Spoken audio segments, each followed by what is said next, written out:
Divination is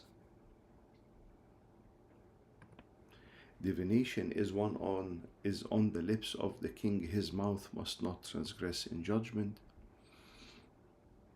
في شفتي الملك وحي. So God can reveal himself in the mouth of the king, and his mouth must not transgress in judgment, to be fair in the judgment. We spoke a lot about verse 7. We have almost, when the man's way pleases the Lord, he makes even his enemies to be at peace with him.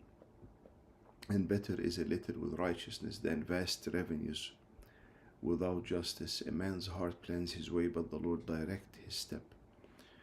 There is a lot of work, a lot of things in this chapter speaks about. Don't worry and don't have an anxiety and don't care much about a lot of details in your life.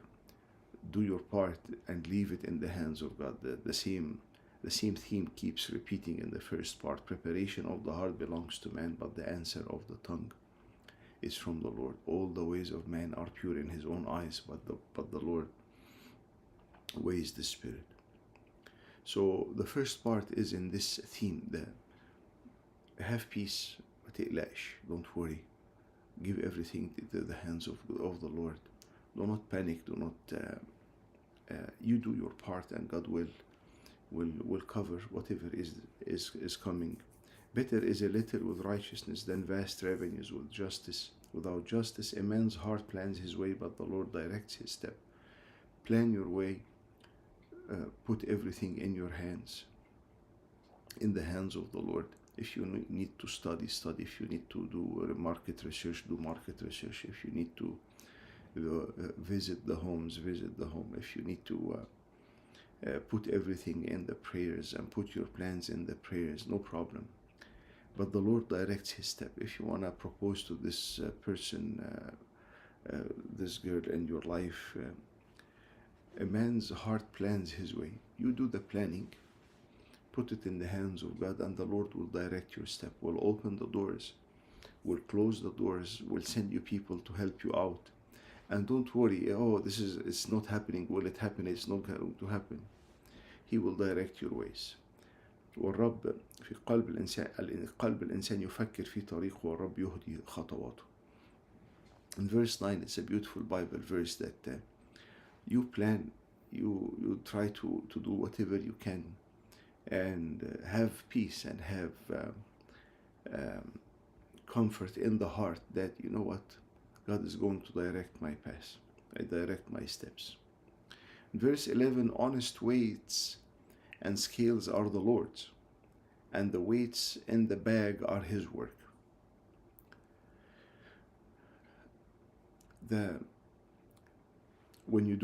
If you are going, I don't think the youth will understand what I'm talking about, but if you are buying grocery in Egypt in a marketplace, so the guy will be like small stand and he's selling vegetables and he has scale. You put the scale together and you put the two parts of the scale together, and you put the weight on the side, and you put the other the grocery, whatever you are buying in, and you keep waiting. Why you are not adding more? You add more tomato, add more, because it's and they keep going back and forth.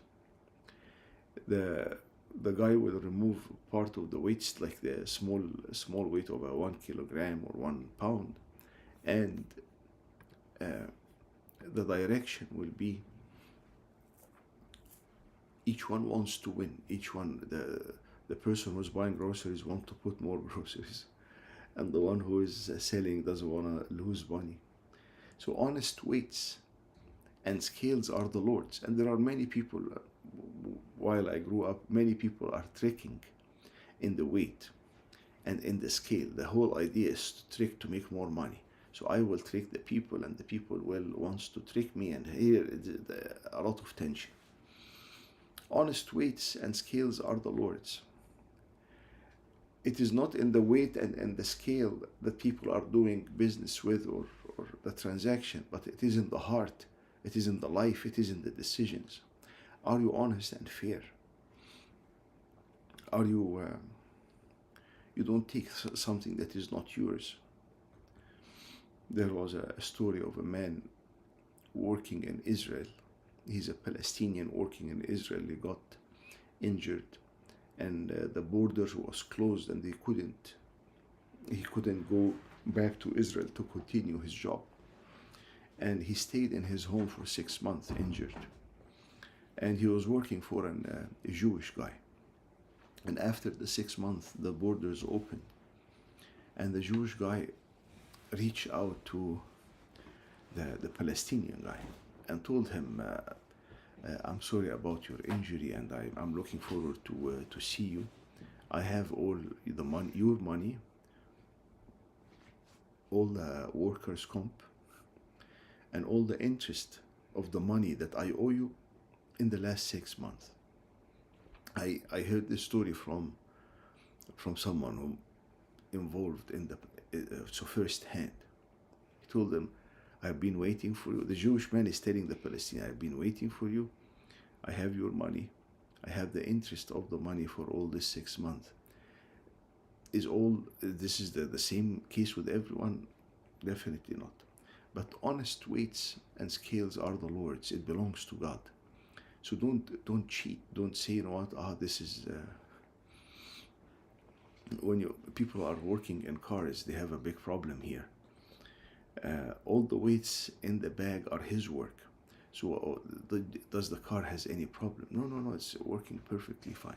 And you take the car. Even within the church, one time we asked about people to donate a car, and I always tell people, do not give the church a problem. Give the church a solution to solve the problem for the people. And the guy came, Moran, it's perfect car, no problems. I don't know. Took the car, couple of days, gave it to a poor family.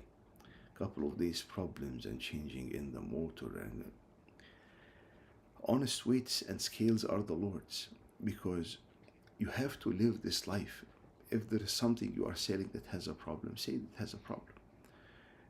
Decrease the price, or say it has the problem. If it doesn't have a problem, say you don't have a problem. But in many times people are playing games in this. It is an abomination. It is an abomination for kings to commit wickedness, for a throne is established by righteousness. When the throne is established, means the kingdom is established. The ministry will be established. The people who are in charge will establish whatever they are doing. It is an abomination for kings to commit wickedness.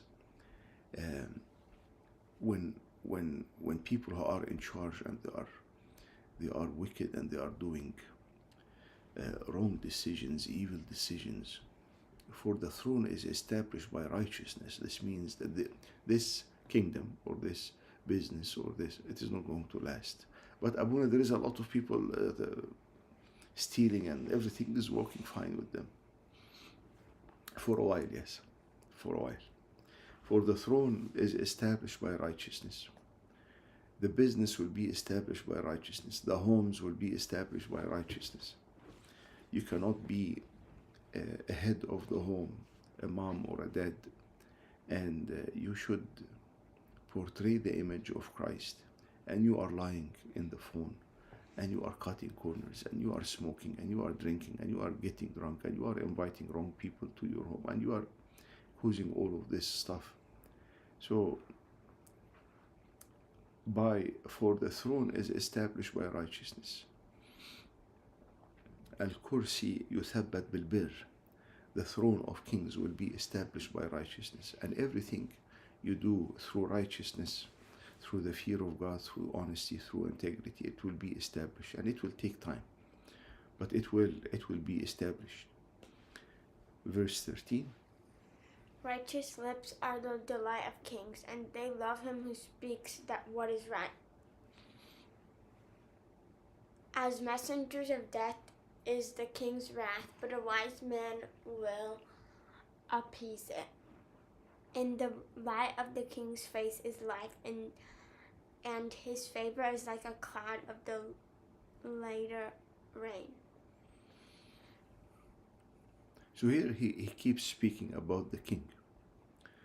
It is an abomination for the kings or people who are leading to commit wickedness, for the throne will be established by righteousness. Righteous lips are a delight of king.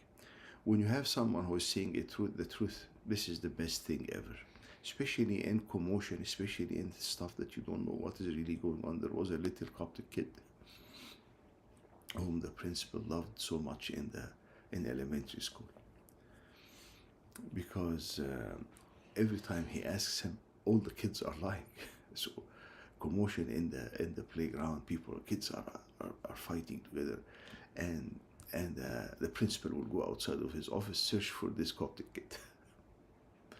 Oh, hi Habib, how are you? Is everything okay? Or yeah, it's okay. Did you see anything happening? You tell him, yeah.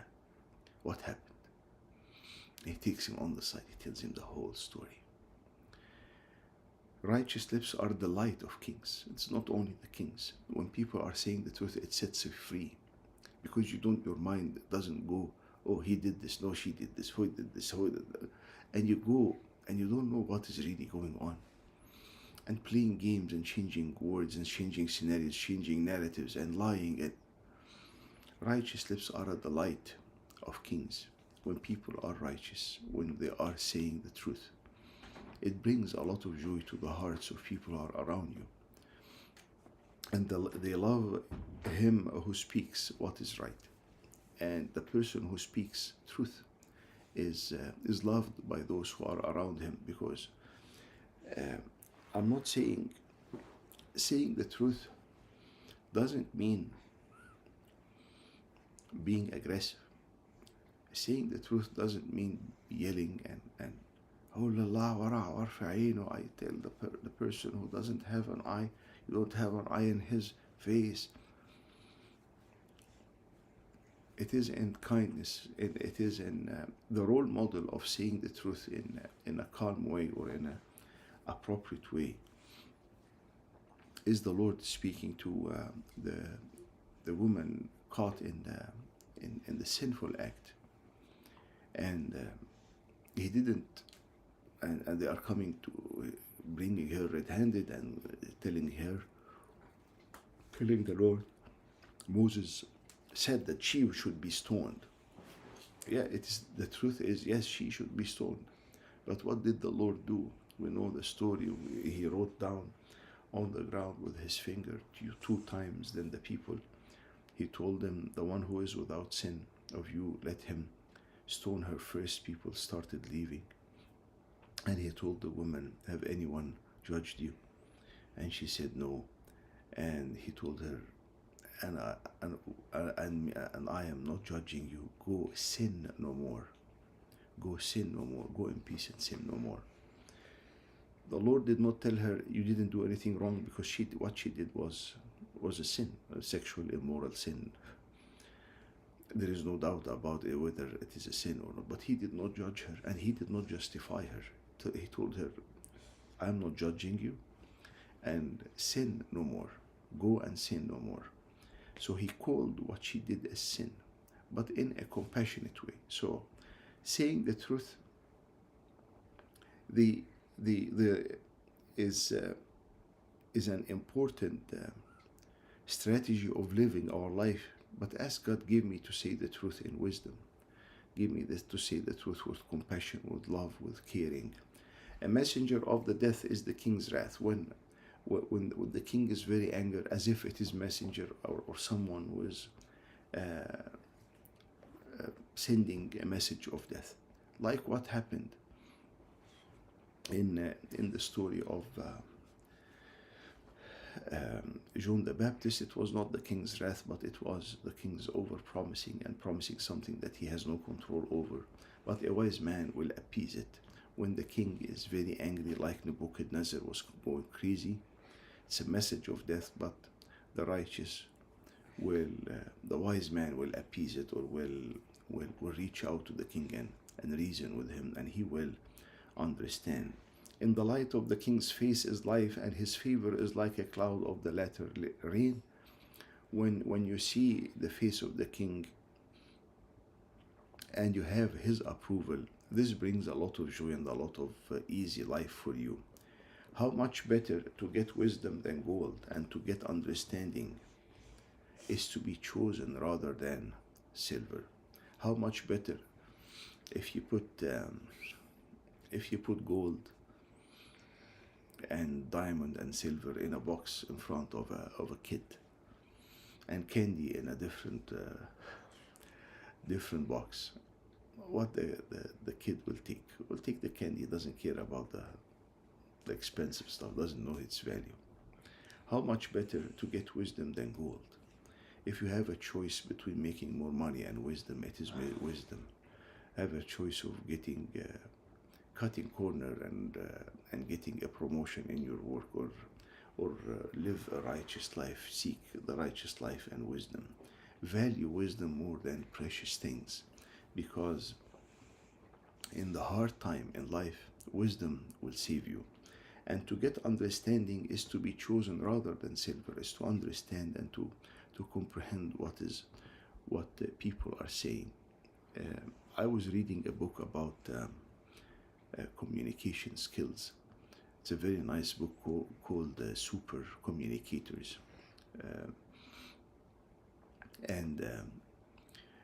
This book is speaking about why people, when you talk to them, it's very peaceful, it's very nice, it's very calm.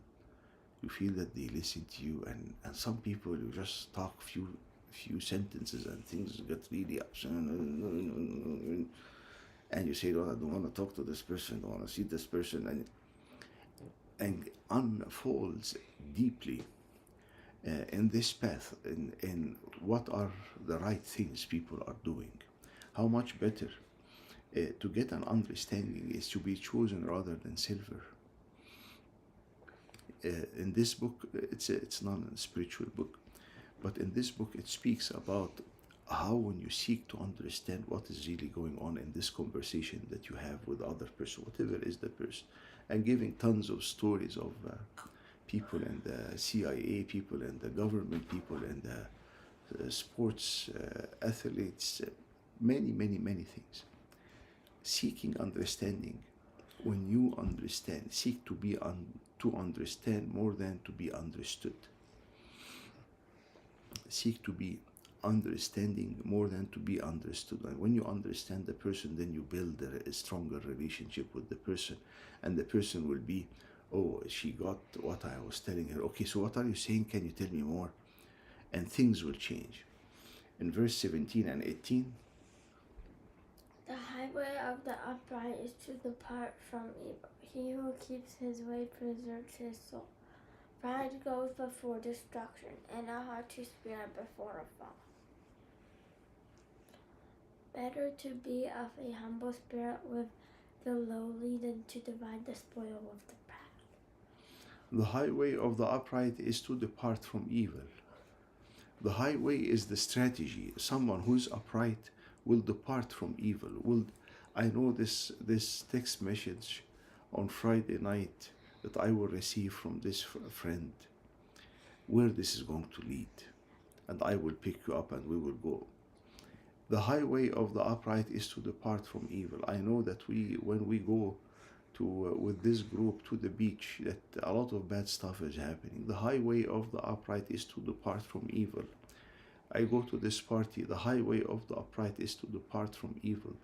And tell God, give me this highway, is that I will flee from evil. I have nothing to do with this. Protect me. The things that you see online, the highway of the upright is to depart from evil. Oh, something looks fishy, or on the movie explains, or it says there is a lot of bad stuff in this movie.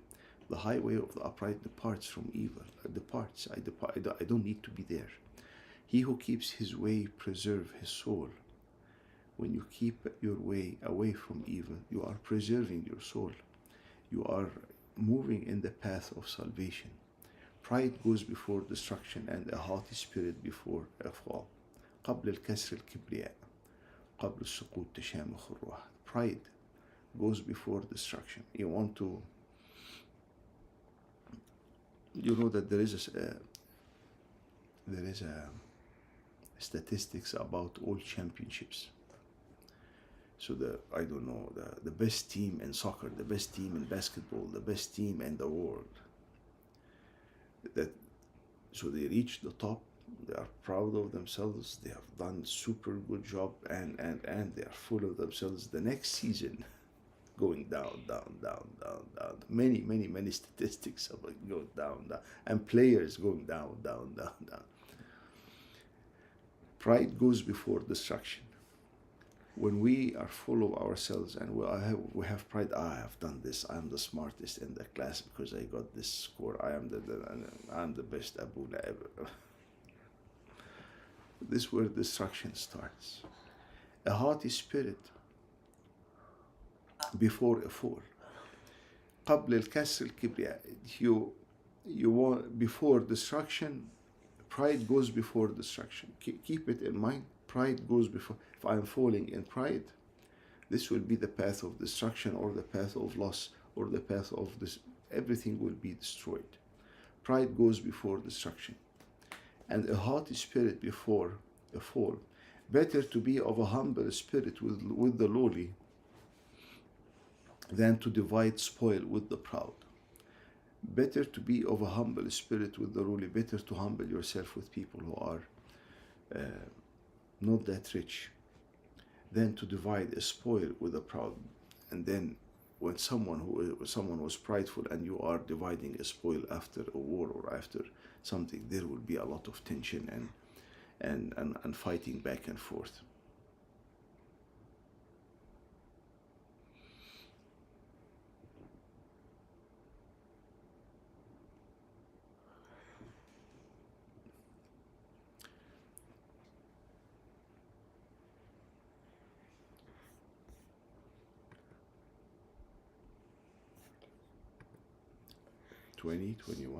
He who heeds the word wisely will find good, and whoever trusts in the Lord, happy is he.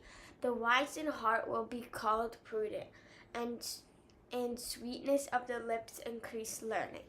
Understanding is a wellspring of life to him who has it, but the correction of fools is folly. He who heeds the word wisely will find good. When you listen, when you seek understanding, it is the same message. When you listen, you seek understanding, you humble yourself. Whoever trusts in the Lord, happy is he, because you have God backing you up. You know that God is going to do whatever he has promised. You are not shaken, you are not anxious, you are not stressed out, you are not worried. It is in the hands of the Lord. The wise in heart will be called prudent, and sweetness of the lips increase learning. How sweetness of the lips will increase learning? Because people like to talk to you and they want to give you more. If you have an angry in the summer camp, for example, you have an angry kid who's very mean and very aggressive. You want to really teach him? You just want to maintain and avoid problems and drama and issues.